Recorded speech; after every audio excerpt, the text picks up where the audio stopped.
Hello guys. In today's video, I'm gonna be talking about Wanwan. She is often hailed as a late game monster with a unique skill set. In this video, I'll be talking about the best builds, emblems, spells, and tips and tricks to guide you towards victory using Wanwan. So let's get started with the video.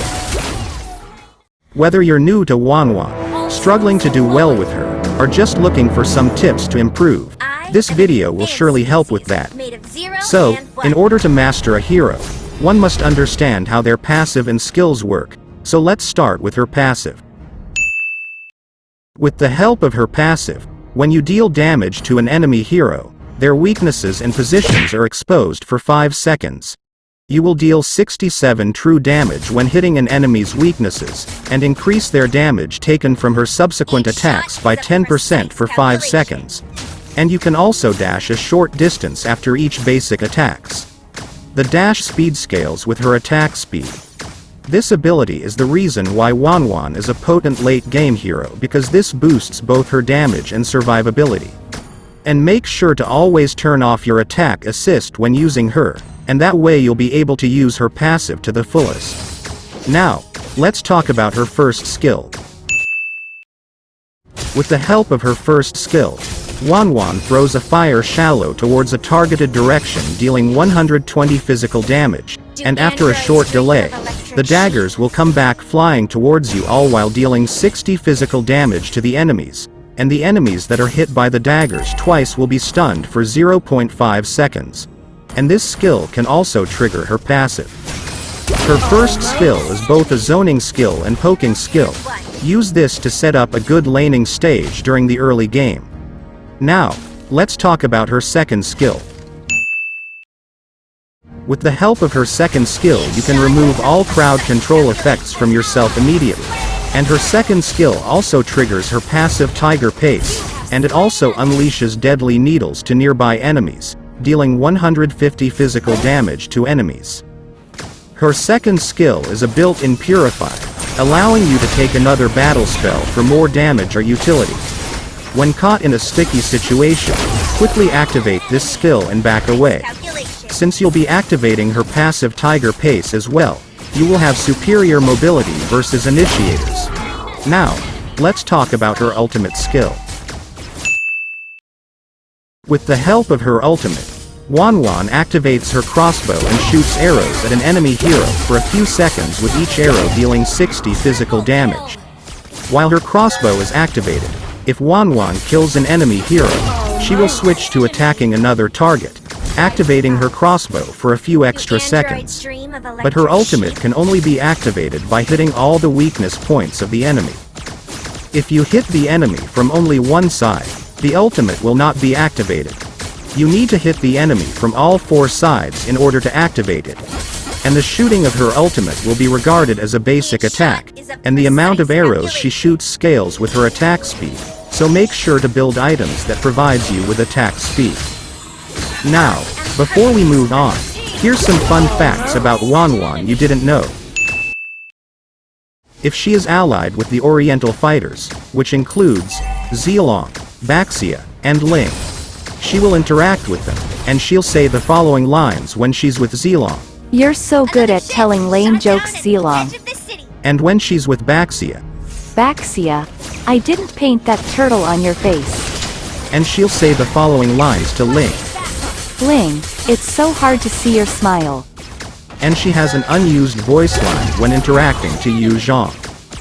Why does no one understand the black dragon?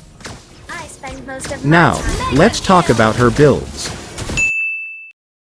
For Wanwan, these are the best builds for her, but I'd recommend focusing on completing the popular Trinity build comprised of Corrosion Scythe, Demon Hunter Sword, and Golden Staff.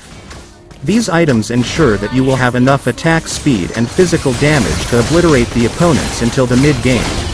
And after these 3 items, go for Wind of Nature, and then Malefic Roar for more penetration. And after you finish buying all your items, you can sell your boots during the late game, and then buy an extra item for more attack speed, or you could also buy a defensive item depending on your preference and situation. Now, let's talk about her emblems. For her emblem, The custom marksman emblem is the best. And for the first tier talent, select Swift. It will provide you with 10% extra attack speed. The percentage attack speed boost is helpful in the laning stage as it not only allows you to unload basic attacks faster, but it also boosts your mobility due to the effects of the passive Tiger Pace. And for your second talent, go for Pull Yourself Together. This talent will reduce the cooldown of your battle spells and equipment's active skill by 15%. For her third talent, go for Weakness Finder. With the help of Weakness Finder, your basic attacks will slow the enemies by 90%, and also reduce their attack speed by 50%. Now, let's talk about her battle spell. Wanwan's effectiveness is dependent on her attack speed. This is why Inspire is the perfect choice for her. With this battle spell, she gains a multiplier on her attack speed for a certain number of basic attacks or for a couple of seconds. And when Inspire is activated, her basic attacks also ignore physical defense and restore HP on hit. But if you want to play more conservatively, Aegis is a good option. This battle spell is applicable if the enemy team has burst damage heroes. Once activated, the shield can help your survivability and buy you time to activate Needles and Flowers to make a quick escape or retaliate. Now, let's talk about her play style. In the early game laning stage, focus on staying alive and getting creep kills. As Wanwan is weak during the early game, and she makes more impact in the mid to late game, so your focus should be to complete your first 3 items. In the mid game, Wanwan's damage output increases, and she becomes a valuable asset in teamfights. Pay attention to objectives and rotations while capitalizing on farming opportunities. This is essential for her game impact. And make sure to constantly keep an eye on the minimap for enemies trying to ambush you. And in the late game, it is crucial for Wanwan to be cautious and not get too overconfident. Even with one defensive item, she can still be taken down quickly. So it's a good idea to stay back and wait for enemies to engage first and then try to ambush the enemies by using her first skill to set up her ultimate. Correct positioning is the key to winning, as one wrong move can cost the game. However, a well-timed ultimate can be a game changer, so patience is important. Don't forget to adapt your build if necessary. And stick with your team because she can make a big impact in teamfights and help secure victories. So, what do you think about Wanwan? Make sure to leave your thoughts in the comment, and consider subscribing to my channel for more videos like this. Thank you for watching.